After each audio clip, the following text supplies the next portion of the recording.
Bom, dando sequência a várias entrevistas que já fizemos e faremos daqui, né? Hoje eu estou recebendo aqui no estúdio, muita honra, o Dr. Eduardo Barizon, que é cirurgião dentista, é político, já foi diretor de saúde, tem um currículo extenso, é vereador. Então nós temos muito que conversar, né, doutor? Seja bem-vindo. Ô Cida, eu que agradeço, é um prazer estar com você, conversando. De antemão já lhe informo que eu sou um admirador de tudo que você faz na vida, principalmente no que tange as questões da cultura.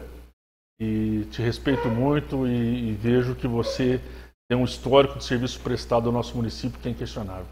Obrigada, doutor. Mas hoje o foco é o senhor, hein? Vamos lá. Então, eu queria saber, assim, como que você começou na política? Você me relatou numa outra entrevista que eu fiz no Jornal Destaque, você começou lá atrás, no colegial, depois no Grêmio Estudantil, quer dizer, já estava no teu sangue essa coisa de lutar, brigar, né, por um ideal. Ô Cida, eu fui no Godoy, fui presidente do Grêmio Estudantil, do Godoy, escola que eu estudei o primeiro grau, escola pública, estudei a minha vida inteira lá. E depois na faculdade eu me envolvi muito com a questão política, diretório acadêmico, né? Edson Caranassi na faculdade de odontologia e atlética. Estivemos também na época lá os cara pintadas, né, na Uni com relação ao impeachment do Collor, estivemos lá na Paulista. E então isso aí eu acredito também que meu pai sempre foi uma pessoa muito crítica com questões sociais, com questões públicas. Eu adquiri isso um pouco do meu pai e me transformei desta forma, entrei desta forma na vida pública. Realmente o pai dele é maravilhoso. Aliás, ele tem uma família maravilhosa, né? A gente tem que admitir isso. Sr. Barizon vai estar orgulhoso dessa entrevista. Bom, daí, Barizon, você, para entrar na política, você já foi direto para o partido, para o PV? Não? Como que foi? Cida, sim, voltando assim à minha história, eu tive também, além de cirurgião dentista, eu tive uma vida dedicada à carreira acadêmica, né? Eu dei aula em faculdade em Guarulhos por 10 anos, depois eu fui dar curso de pós-graduação em Bauru, depois eu fui dar curso de pós em São Carlos. Foi quando, juntamente com o Dr. Gilson, nós assumimos a fundação que estava prestes a fechar. E nesse momento eu tive que abandonar essa minha vida acadêmica para me dedicar mais tempo à fundação, que estava uma situação muito difícil. Foi mais na área administrativa. Mais administrativa. Mas também era na área de educação. Educação, né? E nessa época, quem me procurou para entrar na vida pública foi a Maria Edna. E ela já tinha até o Partido Verde com ela já. Ela era do Partido Verde? Não, ela tinha uma pessoa que procurou para que ela assumisse. Ela já era do PSD. Ela já era do PSD. E aí ela me pegou e falou assim, Barizon, por que você não assume o Partido Verde para a gente montar juntamente grupos diversos de políticas? E foi assim que tudo começou. Barizon, você falou da FUNVIC, né? Foi um trabalho assim, foi meio controvertido, mas no fim deu certo, né? Olha, Cida, quando nós assumimos a fundação, logicamente toda administração tem acertos e tem erros, né? Uhum. Mas nós pegamos uma instituição que estava assim, uma dívida enorme com relação a tributos, muito grande, uma dívida com funcionários e poucos alunos. Mudou a estrutura da entrada da cidade? Mudou aquilo lá. Então são duas questões diferentes, Cidas. A questão foi a questão que a FUNVIC assumiu a FUMEM pagando o seu passivo, a sua dívida. E a doação do hospital, das ruínas do hospital, ali foi diretamente do prefeito na época, o Cido Espanha, junto com o Luiz Otávio. Bom, mas agora ele não está mais no PV, agora você está no partido, no PSD, que é o mesmo partido da Maria Edna, da Elisângela e tudo mais, né? Eu queria saber por que isso, porque eu mesmo tinha uma simpatia pelo PV, não tem, né? A gente tem essa questão do meio ambiente. Por que você fez essa transição? Olha, nós sempre fizemos políticas públicas juntos, né? O PV, o PSD, sempre estivemos juntos. E também, hoje a legislação eleitoral mudou, você não permite mais coligações proporcionais, mas tem uma afinidade gigantesca com a nossa amiga Elisângela, né? Ela é uma pessoa que eu admiro muito, uma amiga que eu admiro muito. Tem possibilidade de vocês dois saírem juntos para prefeito e vice? Já fui direto ao assunto. Seria um sonho, né? Seria um sonho. Eu acho que a Elisângela, na qual você até esteve junto lá com ela como diretora de cultura, Eu acho que ela foi em 4 meses e meio. E ela é muito equilibrada, né? Muito equilibrada e ela fez muito pela cidade em 4 meses e meio. Mas você acha que não vai ser possível? Seria um sonho. Seria um sonho. Pode ser realizado. Pode realizar. Agora, uma coisa que eu queria te perguntar, você é um vereador, assim, controvertido, combativo, tudo, mas tem gente que fala assim, ele briga muito. Outros falam, não, eu gosto dele porque ele briga muito, pelo mesmo motivo, uns gostam e outros criticam. Você não acha que é bom brigar, é bom ter transparência? Eu também tenho esse espírito falar o que eu penso, mas você não acha que Mococa, nesse momento, precisaria de uma coalizão, todos unidos por uma causa só? Excelente sua pergunta. Eu acredito que o que distancia as relações políticas é a falta da verdade.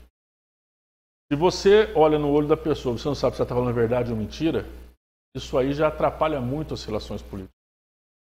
Você tem que agregar, sem sombra de dúvida, sempre, com todo mundo, mas todos têm que ter o mesmo objetivo, o mesmo foco e, principalmente, ter como meta ser transparente.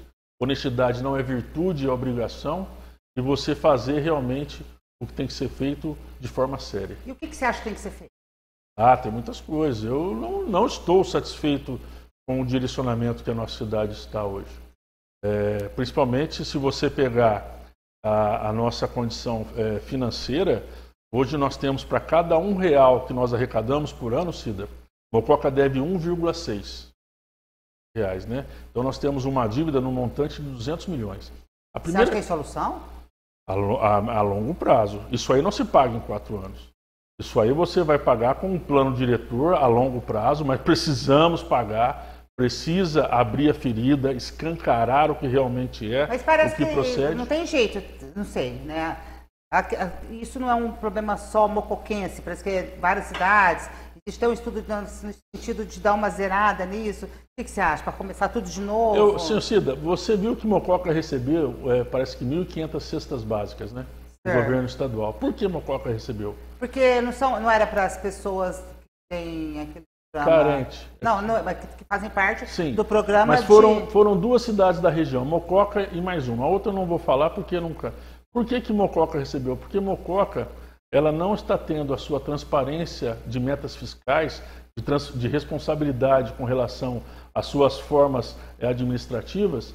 Ela está deixando de receber várias emendas do governo estadual e federal e essas cestas básicas vieram para sucumbir esta ausência devido a uma falta de responsabilidade nossa. Mas você acha que isso aí é uma dedução sua ou existe alguma coisa escrita? Não, é fato, é fato. É fato? É fato. Então quer dizer que Mococa está precisando de ajuda?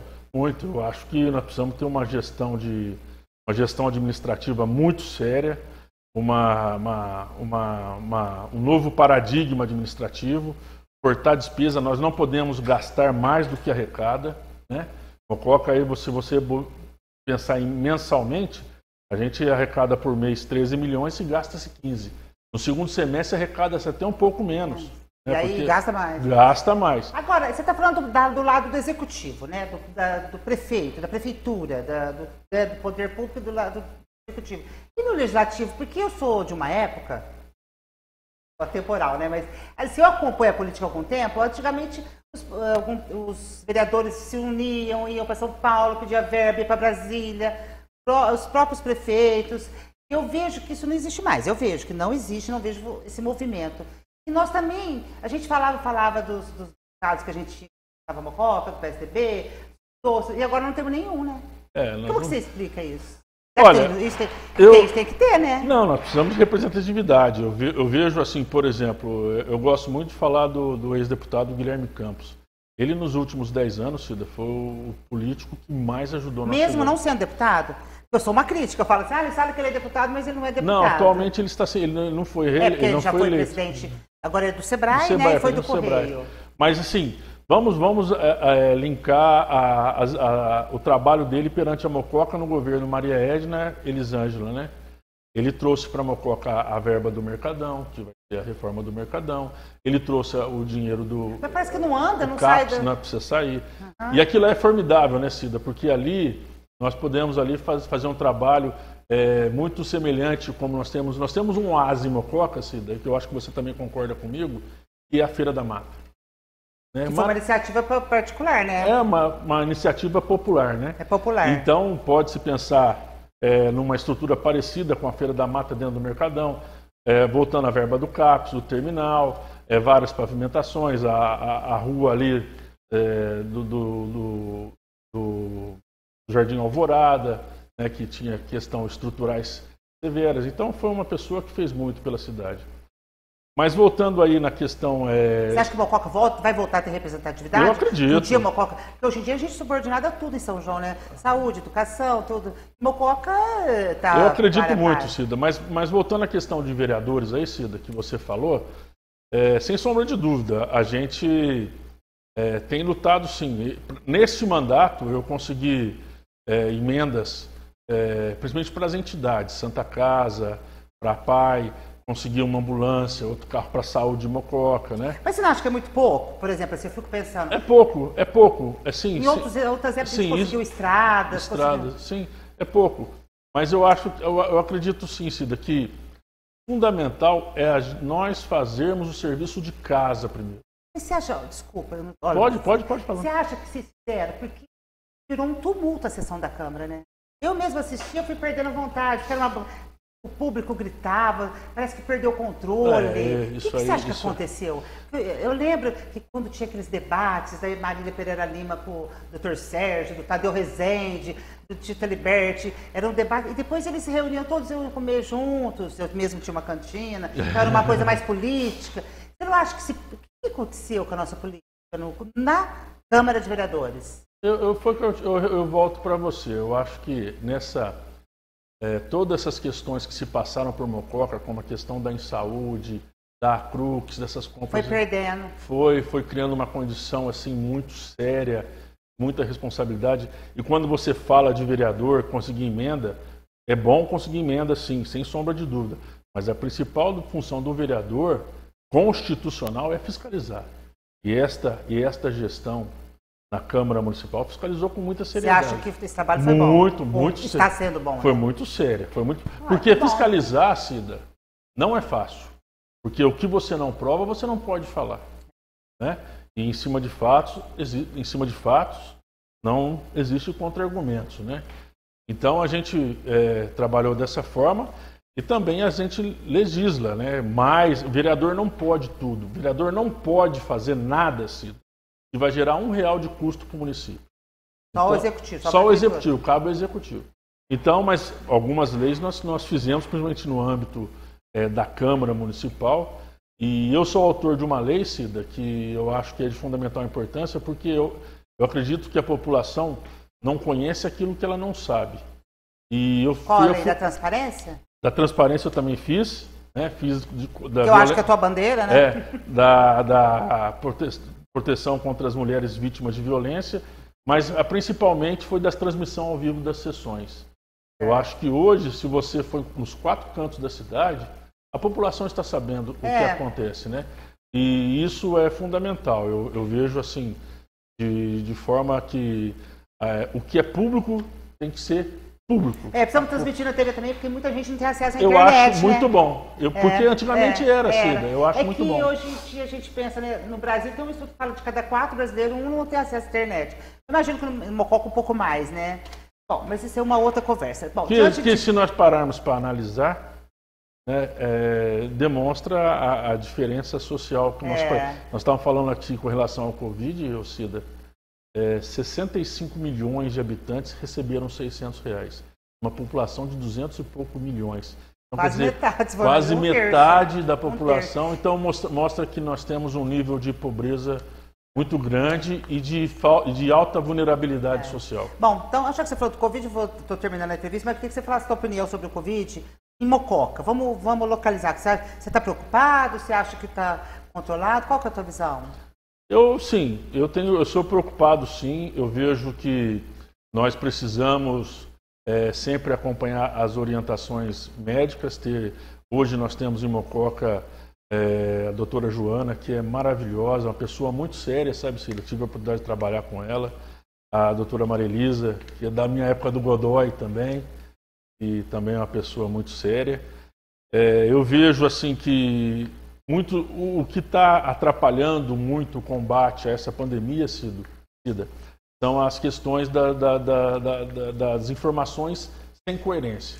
Né? Fala uma coisa, um fala uma coisa, fala outra, e tem Por isso que é prejudicado. importante o político ter firmeza, porque o presidente fala uma coisa, o governador fala outra, a gente fica tudo perdido. Então né? vamos lá, um dado que eu gosto pessoalmente. Né? Eu acho que uma das questões que nós temos que mensurar é os testes, eles estão muito aquém da realidade, mas um fator que é fundamental são a quantidade de mortes. Né? Mococa teve 4 óbitos. Né? São Paulo, por exemplo, a cidade de São Paulo tem, a cada 100 mil habitantes, tem 10,6 óbitos. O Rio de Janeiro, a cada 100 mil habitantes, teria em torno de 16 óbitos. Então, se Mococa você fizer a regra de 3, elevarmos a nossa população a 100 mil, nós vamos ter 5 óbitos. Então, nós estamos com uma média... Aquém, metade, né? Isso aí graças ao trabalho sem esquecer da Santa Casa e de todos os funcionários da saúde, inclusive da doutora Joana e da doutora Marilisa. Bom, mas de qualquer forma, eu queria agora, para terminar uma entrevista bem assim, light, bem gostosa, o pai das meninas, fala o nome das suas filhas. Isabela e Maria Luísa. Eu sei que ele tem um orgulho danado dessas meninas, da esposa, né? Dona Paula. Da Paula, que é a escudeira. Você vai ser pré-candidato, né? Se você fosse eleito hoje, qual seria o seu primeiro ato? Você fala assim, e durante a sua carreira prefeito, o que você falaria? Então, eu vou deixar minha marca com isso.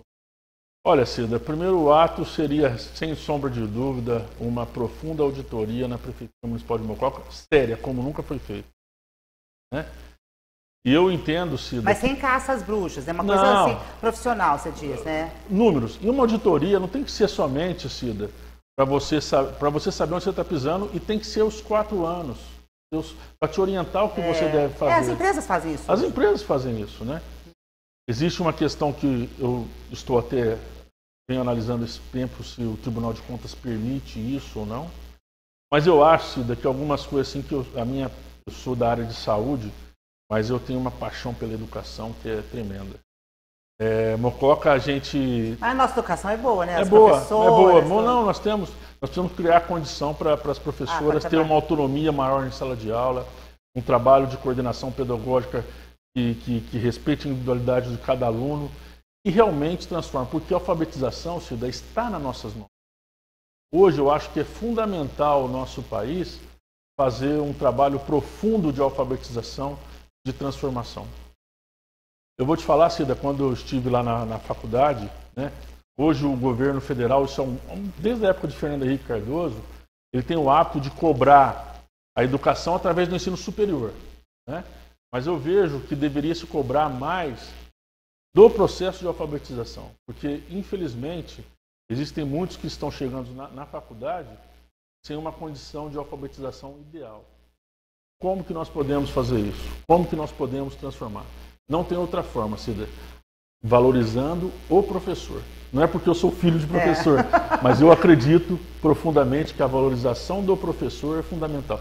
Hoje nós estamos, Cida, através do coronavírus, tendo muitas aulas online, à distância, né? Eu vejo a minha filha, que a Maria Luísa, está se preparando para vestibular esse ano. Ela está lá se dedicando bastante, mas não é a mesma coisa, né, Cida? Não. Falta o coração do professor batendo no ouvido do aluno ali aquela hora. Então, então a pauta do dia para você seria hoje, caso eleito, a educação. Educação. E outra coisa, eu acho que a questão de saúde, Cida, isso aí, eu tinha um professor na faculdade que ele tem até, a irmã dele é de Mococa. A irmã dele é irmã do Padre Paulo Cominato, o professor Durval. Ele falava que o problema de saúde no país era um problema de educação. Eu acho que ele tem razão.